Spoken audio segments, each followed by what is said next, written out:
안녕하세요. 스마트 등산교실 두 번째 강의 시작해 보도록 하겠습니다. 오늘은요, 잘못된 등산은 건강을 망친다라는 주제로 여러분들께 원종민 선생님이 또 좋은 배움을 드리도록 하겠습니다. 안녕하세요. 네, 안녕하세요, 여러분. 두 번째 시간인데 등산이 건강을 망칠 수 있다. 좀 제가 직설적인 표현을 했나요? 네. 요즘 많은 분들이 결국 등산을 하는 목적이 건강을 위해서 등산을 하지만은 방법이 잘못되면 오히려 더 건강을 해칠 수가 있다는 것이죠. 자, 우선 먼저 등산이 주는 여러 가지 효과가 있는데 한번 같이 생각해 보도록 할까요? 자, 등산의 효과는 일단 산이라는 좋은 환경, 일단 맑은 공기, 휘톤치드가 가득하고 그다음에 또 물도 정말 좋죠. 음이온이 가득한 물을 마시면서 등산을 하게 되면은 여러 가지 몸에 좋은 작용을 하는 효과를 얻을 수가 있고요. 그다음에 또 주는 효과가 뭐냐면은 등산이란 것은 저중강도의 유산소 운동을 오랫동안 해서 결국 심폐 기능을 강화해 주는 그런 효과가 있는 것이죠. 네. 그래서 이제 당연히 다이어트 효과를 얻을 수가 있고 또 근지구력을 늘려주는 효과를 얻을 수가 있습니다. 네. 그런데 요즘에 보면은 등산을 매주 하시는데도 불구하고 배가 볼록한 분들이 계시죠. 많으시죠. 네, 그런 분들 볼 수가 있어요. 네, 그분들은 바로 등산의 방법이 잘못됐으니까 잘못됐기 때문에 그런 일이 벌어지는 겁니다. 예. 그다음에 또 여러 가지 혈액 순환을 좋게 해주는데 우리가 심장 아래쪽으로 내려간 피를 위로 다시 올려보내주기 위해서는 근육 운동이 필요한데 바로 하체 운동, 즉 등산을 통해서 아래쪽으로 내려갔던 혈액이 다시 위로 잘 올라와서 혈액 순환을 좋게 해주는 그런 효과를 또 볼 수가 있습니다. 네. 또 하나 효과는 뭐냐면은 등산하면 오랫동안 땀을 많이 흘리죠. 그렇죠. 예, 이렇게 천천히 오랫동안 흘리는 땀 속에 바로 우리 몸에 해로운 여러 가지 물질들, 노폐물들 또는 중금속들 그런 것들이 또 빠져나와서 몸을 깨끗하게 리프레시 시킬 수 있는 그런 효과를 얻을 수가 있습니다. 그다음에 또 등산하시는 분들 보면은 각종 요즘 성인병, 네, 암 이런 것 그렇죠. 때문에 고생을 많이 하시는 분들이 계신데 제 주변에 산악인들 보면은 그런 성인병이라든지 각종 암에 고생하시는 분들이 간혹 있긴 하지만은 거의 없습니다. 그건 뭐냐면은 등산을 통해서 그런 병을 갖다가 미리 예방하고 또 요즘에는 적극적으로 그런 난치병들을 치료하는 그런 수단으로 또 등산을 하시는 분들이 있죠. 예, 그런 효과를 볼 수가 있고요. 그래서 일단 또 산에 가면은 좋은 경치를 보면서 여러 가지 정신적인 회복과 피로 회복 이런 걸 얻을 수가 있는 것이죠. 그런 장점. 결과적으로 이제 등산을 하게 되면은 건강해지고 또 노화도 예방해서 건강한 몸으로 오래 살 수 있는 그런 효과를 볼 수가 있는 것입니다. 네. 그러면 이렇게 등산을 잘못된 방법으로 했을 때 어떤 문제가 이렇게 생길까요, 제 몸에? 예, 그렇죠. 방법이 잘못되면 여러 가지 문제를 일으키는데, 우선 이제 심장과 폐를 혹사시키는 게 되는 거죠. 네. 예, 그래서 운동을 너무 무리하게 하게 되면, 운동이란 것은 사실 강도와 시간, 이 횟수를 자기 체력 수준에 맞게 잘 정해서 거기에 맞게 해야 몸에 무리가 따르지가 않는데, 그런 것이 잘못되게 되면은 심폐 기능이 혹살당하고, 네. 또 근육과 관절, 여러 곳에 무리를 줄 수밖에 없는 것이죠. 예. 네. 그다음에 또 산이란 것은 환경이 거칠죠. 그렇죠. 다른 스포츠는 좋은 환경에서 하지만 사실은 산은 거칠은 환경에서 하는 운동이기 때문에 그만큼 또 방법이 잘못되면 부상의 위험이 훨씬 더 커질 수가 있다는 겁니다. 네. 그다음에 또 산을 네. 방법이 잘못되면 더 힘들게 올라가는 거죠. 그렇죠. 근데 근데 산은 항상 힘들어요. 그렇죠. 올라갈 때마다 힘든 맞아요. 거니까 당연한 거 아닌가요? 많은 분들이 등산할 때 힘든 건 당연한 것으로 네. 생각하고 있는데 사실은 그렇지 않습니다. 우리가 힘든 고통이란 것은 결국 우리 몸에 그렇게 썩 좋을 것이 없는 것이거든요. 그렇죠. 예. 근데 이제 너무 힘들게 산에 올라가면은 그게 오랜 시간 지속되면 몸에 해가 되는 겁니다. 근데 충분히 힘들지 않게 등산을 하면서도 등산의 효과를 얻을 수 있는 방법이 있는 것이죠. 그래서 올바른 방법이 바로 필요한 것입니다. 힘들지 않게 등산을 할 수 있다고요. 네, 그리고 제가 이제 앞으로 이제 그런 방법을 알려드릴 것이죠. 네, 감사합니다. 그 다음에, 네. 또, 살이 빠지지 않는 거죠. 예. 방법이 잘못되면 이제. 네. 그래서, 기본적으로 우리 먹는 것과, 그 다음에 우리가 에너지 대사 활동이 어떻게 작용하는지를 정확히 알고 있어야 되는데, 그걸 잘 모르고 잘못 섭취하다 보니까, 다이어트 효과가 없게 되는 것이죠. 그리고 또 문제되는 것이, 활성산소가 많아진다는 것이죠. 활성산소로 운동을 많이 하게 되면은 네. 그 산소를 우리가 소비하게 되는데 그 소비가 하고 남은 찌꺼기가 바로 활성산소라고 볼 수가 있는데 이것이 바로 뭐 면역력을 떨어뜨리고 그다음에 우리의 그 세포도 막 죽이고 이렇게 해서 이제 각종 질병, 암의 원인이 된다고 지금 많이들 알고 계시죠? 네. 그런 것들이 많아질 수밖에 없는 겁니다. 예. 그리고 또 결국 그래서 이제 종합적으로 노화가 빨라지고 병에 더 잘 걸릴 수가 있고 이런 문제가 있는 것이죠. 네. 예. 네, 그러면은요, 네. 우리가 등산을 할 때 도대체 어떤 게 잘못됐고 또 어떤 게 잘하고 있는지 이것부터 진단을 해야 될 것 같아요. 그것 좀 알려주세요. 예, 그래서 여러분들이 하고 있는 등산의 방법이 네. 잘못됐는지 아닌지 확인하기 위해서 네. 제가 체크리스트를 잘못된 등산 체크리스트를 준비했습니다. 네. 제가 나눠드린 그 체크리스트를 여러분들은 보시고 하나하나 자기가 해당되는 사항을 개수를 한번 세보시기 바랍니다. 네. 네, 우리 지금 화면을 보고 계시는 시청자 여러분들은 화면에 나와 있는 이 내용이 나한테 해당이 되는지 안 되는지를 판단을 하셔서 되는 것만 이렇게 몇 개인지 개수를 더해 주시면 되겠습니다.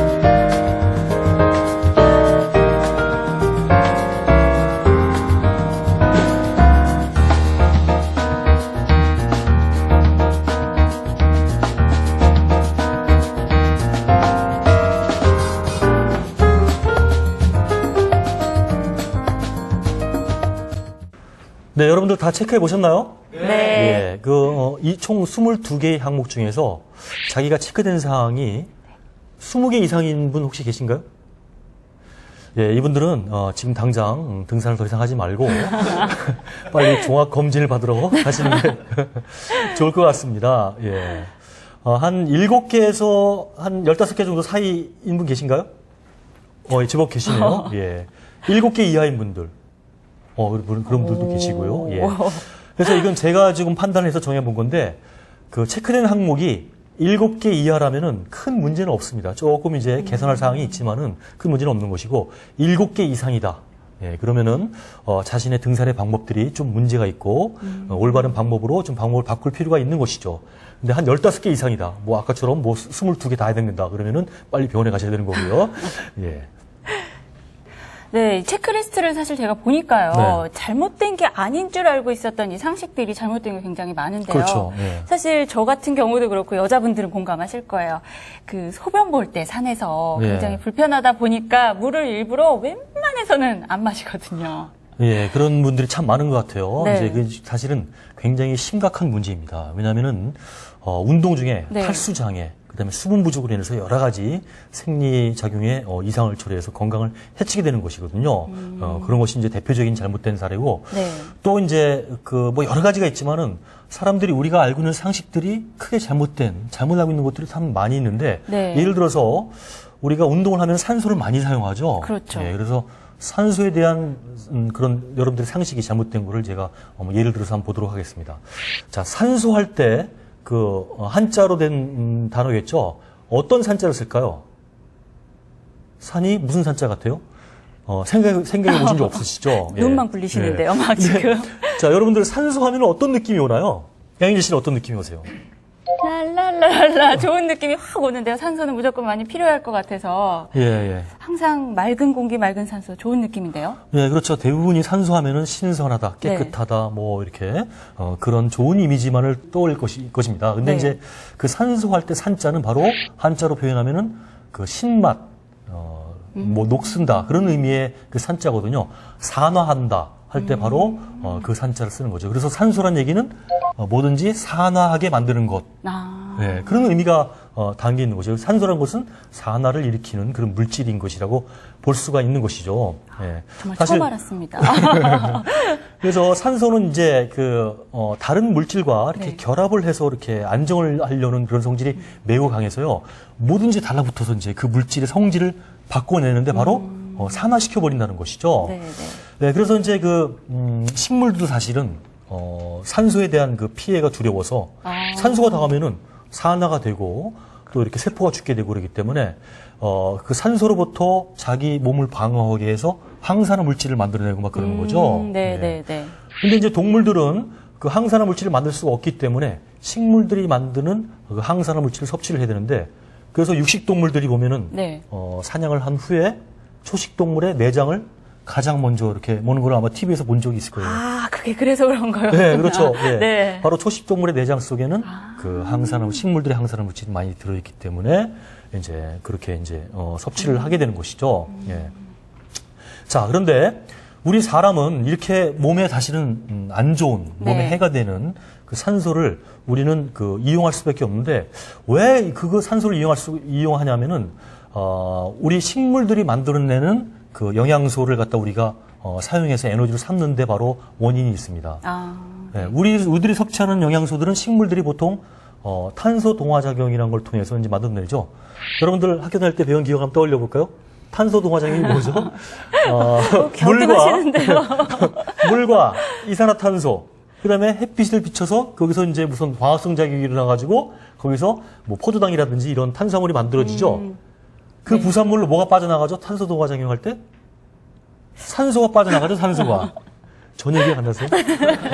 산소가 빠져나가죠. 왜냐하면 산소로 이제 불필요하기 때문에 이제 빠져나갑니다. 그래서 숲속에 가면은 산소가 많은 이유가 바로 광합성 작용, 탄소 동화 작용할 때 산소가 빠져나가기 때문에 그런 것이죠. 그런데 동물이나 우리 사람들이 그렇게 만들어진 영양소를 우리가 소화를 시키고 에너지로 바꿀 때는 그 반대 작용이 일어나는 것이죠. 네, 그래서 우리가 그 에너지로 바뀔 때 바로 산소로 들어와야만 산화가 되는 거죠.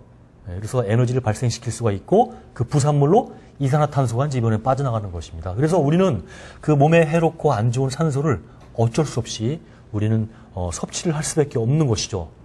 그런데 산소는 몸에 좋지 않기 때문에 한꺼번에 많이 섭취하면 안 돼요. 그래서 필요할 때마다 조금씩 섭취를 하기 때문에 우리가 호흡을 그때그때 필요할 때마다 하는 것이죠. 예, 여러분들 산소에 대한 개념을 조금 이제 이해가 됐나요? 네. 예. 네. 그래서 우리가 운동할 때는 산소를 너무 많이 섭취하면 안 되죠.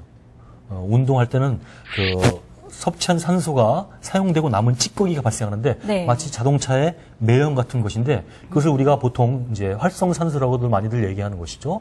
활성산소는 세포를 죽이고 네. 그다음에 또 좋은 역할을 하기도 해요. 뭐 우리 몸에 안 해로운 바이러스라든지 박테리아 같은 걸 또 죽이기도 하지만은 건강한 세포를 파괴하고 그다음에 면역력을 떨어뜨리고 여러 가지 그런 문제들이 많아서 운동을 너무 심하게 할 경우 운동을 심하게 하게 되면 호흡을 우리가 굉장히 가쁘게 몰아쉬죠. 네. 가쁘게 몰아쉴 때 바로 필요 이상의 산소를 과다하게 섭취하게 되는 것이죠. 네, 그래서 자기 신체 조건에 맞는 적당한 유산소 운동을 잘 해야 산소를 과다하게 섭취하는 일도 없고 결국은 활성산소를 덜 만들어내서 몸을 건강하게 할 수가 있다는 것입니다. 네, 정말 이 산소에 대해서 몰랐던 부분까지 굉장히 많이 알게 된 것 같습니다. 네. 등산은요, 그리고 또 과학적이다라는 생각이 다시 한번 들고요. 그래서 더 많이 알고 등산을 해야 된다라는 생각이 듭니다. 네, 그래서 이제 등산도 이제 좀 과학적으로 접근할 필요가 있는데 네. 너무 어렵게 생각하지 마시고요. 결국 우리 몸에서 일어난 여러 가지 변화들을 갖다가 제대로 정확히 이해를 해야 한다는 것이죠. 등산이 어떤 특징을 지닌 것인지 일단 잘 알아야겠고요. 그다음에 네. 또 아까도 얘기했지만 심폐기관, 그다음에 근육, 관절 이런 곳에 어떤 영향을 주는지도 좀 알아야겠고요. 그다음에 또 우리가 음식을 먹고 그다음에 그걸 소화시키는 과정에서 어떤 일이 벌어지는지, 또 물은 우리 몸에 어떤 역할을 하는지, 또 식품과 영양에 대해서 좀 자세히 알아야 되고요. 네. 자, 우리는 또 항상 체온을 잘 유지를 해야 되는 그런 체온 유지 본능을 잘 발휘를 해야 되는데 사람은 지나는 과정에서 털을 먹고 알몸이 됐죠. 그것은 바로 적극적으로 체온 유지를 잘 하기 위해서 그렇게 진화를 한 것인데 네. 우리가 사용하는 등산복, 또 등산 장비들 이런 것들을 정확히 이해하고 잘 효과적으로 사용해야만 바로 체온 유지도 잘하고 등산을 제대로 잘할 수가 있는 것입니다. 이제 앞으로 스마트 등산 교실에서 그런 내용들을 하나하나 다루게 될 것입니다. 네, 선생님께서요, 스마트 등산교실이라고 이렇게 이름을 지어주신 이유를 다시 한번 알 것 같습니다. 정말 현명하고 똑똑하게 등산을 해야겠다라는 생각이 드는데요. 그래서 이 스마트 등산교실이 다음에 또 어떤 내용이 펼쳐질지 기대가 굉장히 많이 됩니다. 다음 시간에는 심장 수명을 늘려주는 등산에 대해서 배워보도록 하겠습니다.